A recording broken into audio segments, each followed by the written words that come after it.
चोर जाएगा तो आदमी चोर ही बोलेगा। और बस चोर लोग जा रहा था तो कांग्रेस का कॉमरेड का भाई लोग चोर चोर चिल्लाने लगा। बिल्ली काट जाता है तो हम लोग ऐसे क्रॉस मारते हैं, तो बिल्ली की तरह कुछ चोरों चक्के सामने से गुजर गए तो हम चोर चोर बोल के पाप मुक्ति किए हम लोगों का मिची। बाहुबली को कटप्पा ने क्यों मारा?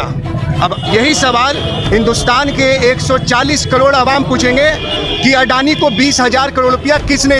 पार्थो चटर्जी और कई टीएमसी नेताओं के घोटालों में पकड़े जाने के बाद अब लोग टीएमसी नेताओं को देखते ही चोर चोर का नारा लगाने लगे हैं। ऐसा ही कुछ आज कांग्रेस और लेफ्ट पार्टियों की रैली में देखने को मिला। आज जिस वक्त कांग्रेस और लेफ्ट पार्टियों की रैली पार्क सर्कस में लेडी ब्रबन कॉलेज के पास पहुंची, उसी वक्त वहां से अभिषेक बनर्जी की सभा से कुछ टीएमसी समर्थक बसों में सवार होकर घर लौट रहे थे। उन्हें देखते ही कांग्रेस और लेफ्ट पार्टियों के समर्थक चोर चोर का नारा लगाने लगे, जिससे तनाव पैदा हो गया। लेकिन मौके पर मौजूद पुलिस वालों ने हालात को संभाल लिया। राहुल गांधी की संसद की सदस्यता खारिज किए जाने के मोदी सरकार के नादिरशाही फैसले के खिलाफ आज कोलकाता में कांग्रेस और लेफ्ट पार्टियों ने जबरदस्त विरोध प्रदर्शन किया।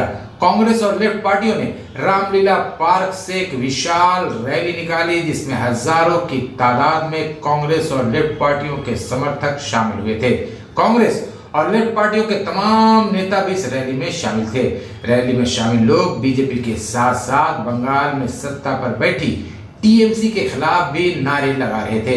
उनका कहना था कि ममता बनर्जी ने अपने भतीजे को सीबीआई और ईडी से बचाने के लिए बीजेपी के साथ साठ गांठ कर रखा है, इसलिए वो बीजेपी से ज्यादा कांग्रेस के खिलाफ बोलती हैं। आज जब पूरा विपक्ष राहुल गांधी के मुद्दे पर बीजेपी के खिलाफ रास्ते पर उतर आया है, तो मजबूरी में ममता बनर्जी को भी बयान देना पड़ा है। कांग्रेस नेताओं का कहना है कि पहले ममता बनर्जी को यह साबित करने होगा कि वो बीजेपी के साथ हैं या विपक्ष के साथ। आज जो ममता बनर्जी धरने पर बैठी हैं, वो सिर्फ पंचायत चुनाव में मुसलमानों की नाराजगी के मद्देनजर बैठी हैं। सागरदिघी बाई इलेक्शन में मिली हार से ममता बनर्जी को एहसास हो गया कि बंगाल का मुसलमान अब बहुत ज्यादा दिनों तक बेवकूफ बनने वाला नहीं है। कांग्रेस नेताओं ने कहा कि बीजेपी और मोदी राज का अंत करीब आ गया है। राहुल गांधी एक घायल शेर की समान है जो जल्द ही बीजेपी और मोदी का साम्राज्य उखाड़ फेंकेंगे। देखिए, कोई चोर जाएगा तो आदमी चोर ही बोलेगा। और बस चोर लोग जा रहा था तो कांग्रेस का कॉमरेड का भाई लोग चोर चोर चिल्लाने लगा। अगर कोई शाहरुख खान जाएगा तो सब बोलेगा शाहरुख खान। तो चोर जा रहा, चोर चोर बोला, इसमें नारा का बात नहीं है। चोर को देख के जो फीलिंग्स आता था आदमी वो अपने मुंह से बोल दिया। बहुत ताकत मिलेगा। देखिए, ऑल पार्टी सपोर्ट किया है। ममता बनर्जी तो लास्ट में जब वो बीजेपी के एकदम एजेंट है, फिर भी सपोर्ट उसको करना पड़ा। कोई ऑप्शन नहीं है कि पब्लिक को भी तो मुँह दिखाना है। तो वो हिसाब से लेफ्ट और हम लोग मिल के इसका आगे हम लोग का इलेक्शन लड़े थे। एक बार अच्छा रिजल्ट हुआ था, हम लोग का 45 सीट आया था कांग्रेस का, एक बार हम लोग 0 हो गए, फिर अभी हम लोग 1 है। तो हम लोग का आंदोलन चलेगा। जहाँ पर ये बीजेपी और ये तृणमूल के अगेंस्ट में लड़ाई है, हम लोग सब मिल के लड़ रहे हैं। ये दो पार्टी को बंगाल से और इंडिया से हम लोग को दूर भगाना है। जगह प्लेटफॉर्म में तो नहीं देखेंगे, मगर हर काम में इनडायरेक्टली सपोर्ट उसका रहता है। पार्लियामेंट में जब कोई बिल कांग्रेस अपोज करता है या और एंटी बीजेपी पार्टी लोग अपोज करता है, तृणमूल उस दिन वो पार्लियामेंट में नहीं आता, बोलता है कि क्या होगा फायदा, वोट देकर फिर भी पास कर लेंगे, मगर मेरा नाम तो रहे कि हम इस बिल के अगेंस्ट में रहे। मगर ये लोग नहीं रहता है। ये लोग ममता बनर्जी को, अपना भतीजा को बचाना, अपना मिनिस्टर, अपना नेता लोग को बचाना है। ये लोग खुल के लड़ नहीं सकेगा। जिस दिन ज़्यादा लड़ाई करेगा कांग्रेस जैसा, सब जेल खटेगा। उस डर से ममता बनर्जी इनडायरेक्टली सपोर्ट कर रहे हैं बीजेपी को। टीएमसी ममता बनर्जी बीजेपी का बी टीम है, पूरी खाली टीएमसी बंगाल का भी टीएमसी बीजेपी बी टीम है। दिल्ली में आप है, असदुद्दीन ओवैसी है, 1-2-3 पार्टी है जो एकदम बीजेपी का बी टीम में काम कर रहे हैं। नोटा से भी कम वोट मिला, कुछ सीट में कांग्रेस को बमफर कैंडिडेट को हरा दिया। ये काम गोवा में भी किया, हो सकता है 2024 में भी ये काम करेगा। Local leadership. अगर एक बात बोलिए, अभी आप पूछे चोर चोर का स्लोगन, अधीर जी बोलिए, नेपाल बाबू बोलिए या असीम मित्र बोलिए, हम लोग बोलिए, जो भी है, चोर को देख के चोर नहीं बोलेंगे। हम लोग क्यों चुप रहे? चोर को तो चोर बोलना ही है, हम लोग चोर बोलेंगे। झूठ करने का मतलब ये नहीं पार्टी को हम बेच देंगे। अगर कल मेरा हम लोग का संग सीपीएम का संग जब जोड़ होगा हम लोग लड़ेंगे, अगर हम लोग लड़ते इसका आगे भी लड़ते, इसका मतलब ये नहीं कि हम लोग अपना पार्टी को लेफ्ट फ्रंट का बस बेच दिया। 2011 में टीएमसी के साथ हम लोग का जोड़ हुआ था, इसका मतलब ये नहीं कि टीएमसी के साथ हम लोग अपना आपको बेच दिया। और हम लोग सीट के लिए कभी जोड़ वोट नहीं करते, हम लोग चोर को चोर बोलेंगे, साहूकार को साहूकार बोलेंगे। रैली निकालने का मेन उद्देश्य यही है कि जब से भारत जोड़ो यात्रा हुई है उसके बाद से ये बीजेपी सरकार जो है बौखला गई है। तो राहुल गांधी ने जब भारत जोड़ो यात्रा निकाला था तो वो देश के आवाम से सिर्फ एक ही बात कहा था कि मैं बंजर ज़मीन फाड़ कर निकला हूँ, मैं बंजर ज़मीन फाड़ कर निकला हूँ, मैं शोहरत के धूप में नहीं जलूँगा, आप बस अपना साथ बनाए रखें, अभी तो मैं लंबा चलूँगा। तो राहुल गांधी जी ने आवाम से यही कहा था कि आप अपना साथ बनाए रखें, अभी मैं बहुत लंबा चलूँगा। जैसे कि आप सब देख सकते हैं कि उनको अभी सदन से डिस्क्वालीफाइड कर दिया गया है, उसके लेकर एक आज बहुत बड़ा रैली का यहाँ पर इंतज़ाम किया गया है और आगे रामलीला पार्क से सीपीआईएम के भी कार्यकर्ता और लीडर्स वहाँ पर जुड़ेंगे इस रैली में। बात सुना है ना, घायल शेर और भी खूंखार होता है, और जब शेर घायल हुआ है तो वक्त बताएगा कि पॉलिटिकल करियर किसका ख़त्म हो रहा है। ये राहुल गांधी है। और रही बात कि उनको घर से बेघर कर दिया है, तो मेरा घर है ना, इनका घर है ना, हिंदुस्तान के आवाम का 130 घर का घर राहुल गांधी का घर है, उनको कोई बेघर नहीं कर सकता। झूठ सजा कर बोलते हैं उन्हें फनकार बोलते हैं, जो झूठ सजा कर बोलते हैं उन्हें फनकार बोलते हैं, और जो सच सामने लाकर बोलते हैं उन्हें गुनाहगार बोलते हैं। तो सच बोलना राहुल गांधी के लिए गुनाह हो गया है। मैं आपसे सवाल पूछना चाहूँगा कि जब दिल्ली में कोई लीडर बीच रास्ते में खड़े आम भड़काऊ भाषण दे रहे थे कि इनको ये ऐसा करो, उनके ऊपर में कार्रवाई क्यों नहीं हुआ? कोई बड़े लीडर जब ट्वीट करते हैं कि गोली मारो गद्दारों को, उनके साथ में कार्रवाई अभी तक क्यों नहीं हुआ? सच बोलने पे कार्रवाई होता है। ललित मोदी कहाँ है? नीरव मोदी कहाँ है? 14,000 करोड़ लेके भाग गए, 435 करोड़ रुपए लेकर भाग गए, सब लेके पैसा भाग रहे। चोर को चोर नहीं बोला जाएगा तो क्या बोला जाएगा? तो ये बीजेपी वाले राहुल गांधी का कर रहे हैं, एक शहीद का बेटा का कर रहे हैं, और आप बोलते हैं वो अपमान कर रहे हैं। जिनके बाप शहीद है, राजीव गांधी जी, जिनकी दादी शहीद है, इंदिरा गांधी जी, उनका आप अपमान कर रहे हैं, और आप बोल रहे हैं कि ओबीसी और शेड्यूल ट्राइब का अपमान कर रहे हैं। कांग्रेस ने कभी किसी का अपमान किया है? कांग्रेस हमेशा से सेक्युलर पार्टी है और सबको लेकर चलने वाली पार्टी है, वो अपमान कैसे कर सकती है? अपमान तो ये बीजेपी वाले करते हैं। आपने एक बहुत ही प्रसिद्ध फिल्म का नाम सुना होगा, बाहुबली, जिसमें फर्स्ट स्टोरी के बाद में, फर्स्ट पार्ट के बाद में सब पूछते थे कि बाहुबली को कटप्पा ने क्यों मारा। अब यही सवाल हिंदुस्तान के 140 करोड़ आवाम पूछेंगे कि अडानी को 20,000 करोड़ रुपया किसने दिया। तो जिस तरीके से ये बाहुबली का पार्ट 1 वाला फेवर जो हुआ था ना हर जगह कि बाहुबली को कटप्पा ने क्यों मारा, तो उसी तरीके से अब ये हम सब का सवाल है और मेरे लीडर राहुल गांधी का सवाल है कि अडानी को 20,000 करोड़ रुपया किसने दिया, पहला। और दूसरा चीज़, हमारे लीडर ने बोल दिया है कि डरो मत, सच बोलने से डरो मत।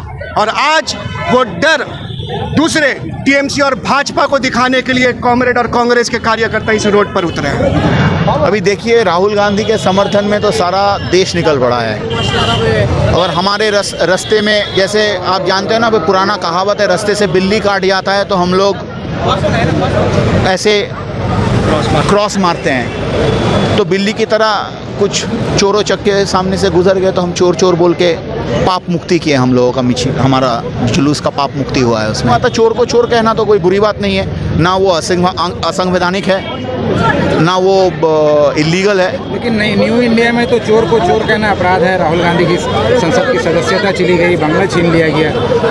अभी अमृतकाल में ऐसा हो रहा है। अमृतकाल को हम बदल देंगे, हम भी देखेंगे, हम हारेंगे नहीं, हम डरेंगे नहीं, डरो मत। कांग्रेस सक्षम है बदलने में? एब्सोल्युटली है, कांग्रेस सक्षम है, इसीलिए तो राहुल गांधी को जेल भेजा जा रहा है। कांग्रेस सक्षम है, इसीलिए तो एक और बेलची होने वाला है। इंदिरा जी का समय हुआ था 78 में, एक बार और बेलची होने वाला है। इंसान का महत्वाकांक्षा होता है, उसमें कोई बुरी बात नहीं है। मेरा भी महत्वाकांक्षा है, मैं विक्टोरिया मेमोरियल खरीद लूँ, महत्वाकांक्षा है भैया। अगर होगा नहीं तो वो अलग बात है, उसका भी होगा नहीं, मेरा भी होगा नहीं, तो बात इसी में ख़त्म करते हैं। एनर्जी ऑपोजिशन में है या नहीं, उसको तय करना है, हम लोग नहीं तय करेंगे। जजमेंट आने का 48 घंटा पहले ममता बनर्जी बोल रहे हैं कि राहुल गांधी बीजेपी का सबसे बड़ा पोस्टर बॉय है, राहुल गांधी सामने रहेगा तो बीजेपी जीतेगा। वो किसका हाथ को मजबूत कर रहा है, किसका हौसला बुलंद कर रहा है? बीजेपी का हौसला बुलंद कर रहा है। मुझे तो लग रहा है वो स्टेटमेंट करने पर बीजेपी का आईटी सेल ममता बनर्जी के अकाउंट में भी 2 रुपया डाले होंगे, क्योंकि आईटी सेल इतना सारे जितने फेक अकाउंट्स है बीजेपी के, आरएसएस के, वहाँ से झूठ पे झूठ फैलाते हैं, उसको आईटी सेल से पैसा मिलता है। तो ऐसा बात बोलने पे पता नहीं क्या मिला है ममता बनर्जी को। क्यों बीजेपी को सपोर्ट? क्योंकि ममता बनर्जी को बचना है ना, ममता बनर्जी को सीबीआई से बचना है। ईमानदारी की मूर्ति है, उनसे बड़ा कोई ईमानदार आज तक पश्चिम बंगाल में पैदा नहीं हुआ और आप बोल रहे हैं उनको सीबीआई से बचना है। हाँ, मेरे घर में एक बिल्ली भी है, वो भी कहता है मैं मच्छी खाना छोड़ दिया।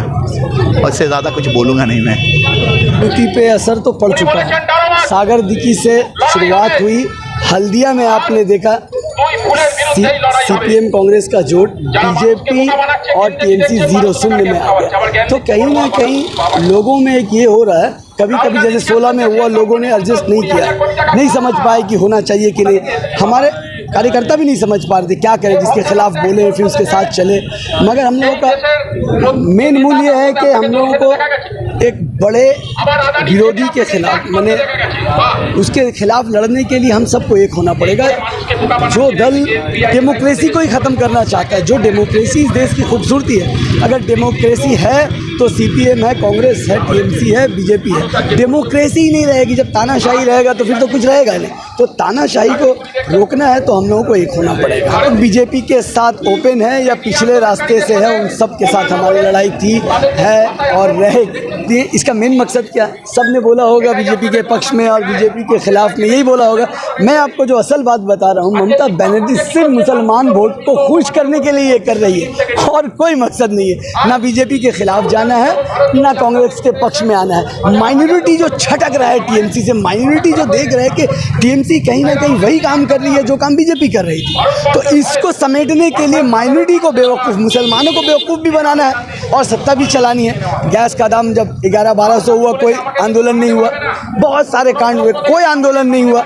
आज अचानक दिल्ली और यहाँ याद इसलिए आ रहा है क्योंकि जान रही है कि मुसलमान वोट जब टीएमसी के छटकने लगे हैं तो इनको लाने का क्या तरीका है? बीजेपी खराब है, बीजेपी खराब है, बीजेपी बोला जाएगा और उसके बाद काम बीजेपी का किया जाएगा। तो फायदा क्या? सिर्फ मुसलमानों को बेवकूफ़ बनाने के लिए, लुभाने के लिए ये हो रहा है, और कुछ नहीं। मुसलमान बहुत भोले हैं, बहुत प्यारे हैं, बहुत अच्छे हैं। वो जितना अच्छे हैं सामने वाले को भी उतना ही अच्छा समझते हैं। होता है ना, जब आईने में अपने आप को देखोगे तो लगेगा खुद का चेहरा वो अच्छा है, इसीलिए सामने वाले के चेहरे को, चाल को, चरित्र को समझ नहीं पा रहा। वो अभी तक समझ नहीं पा रहा था कि जो 70 से ऊपर सीट दे रही थी जो टीएमसी, आज 40 में क्यों आ गई। जब उसको समझ में आया तो लगा अरे यार ये तो गलत है। जब उसने सच्चर कमेटी की रिपोर्ट देखी थी, वामपंथ के वक्त में 2.5 से 3% नौकरी मुसलमानों की थी, जो वादा करके दीदी आई थी कि हम आएंगे और 10% मुसलमानों को नौकरी मिलेगा, अब 1% में आ गया। तो मुसलमान समझ रहे कि हमने जो भरोसा किया था, वादा क्या किया गया था, 10,000 मदरसे रिकॉग्नाइज होंगे, मिला क्या? 0 बटा सन्नाटा। वादा क्या किया गया था? वक्फ की जितनी प्रॉपर्टी है उसके लिए हम लोगों का डिमांड क्या है कि वक्फ की जितनी प्रॉपर्टी है उसको आप वेबसाइट में डाल दीजिए ना, लोग जाने कहाँ कहाँ क्या वक्फ की प्रॉपर्टी है। अचानक कोई प्रमोटर ले लेता है, कोई कंस्ट्रक्शन हो जाता है। आपने कहा था जहाँ जहाँ 10% मुसलमानों, जहाँ उर्दू बोलने वाले लोग हैं वहाँ दूसरी ज़बान का दर्जा मिलेगा, मिला? नहीं मिला। जब इतना सारा चीज़ हो रखा, आप कोई भी इलाका, बंगाल का किसी भी कोना, जो भी माइनॉरिटी इलाका है वहाँ पर उठा के आप देख लीजिए, कोई भी उन्नयन अगर हुआ है इलाके में तो आप मुझे बताइए। अगर हुआ होगा, ममता बनर्जी के हाथ में था तो क्या हुआ था? उन्होंने कह दिया था कि 99% काम हो गया। जब कोई सरकार, कोई नेता अगर ये कहता है कि 99% काम हो गया तो मकसद ये नहीं होता कि 99% काम हो, मकसद ये होता कि और कोई काम नहीं करना है। यही मकसद था। पहले उन्होंने अपने हाथ में रखा था कौन सा विकास हो गया, कहाँ पर मुसलमानों को नौकरी है बता दीजिए, कहाँ कहाँ नौकरी है दिखा दीजिए, नहीं है। आज भी नहीं होगा, अब रब्बानी को हटा के खुद आ जाएंगे। ये सब खेला है भाई। आप ईद के नमाज के टाइम दुपट्टा लगा के ईदगाह में जाने से मुसलमानों को नौकरी मिलेगी? अब तो वो भी बंद कर, नहीं, नौकरी मिलेगी? नहीं मिलेगी। अब वो समझ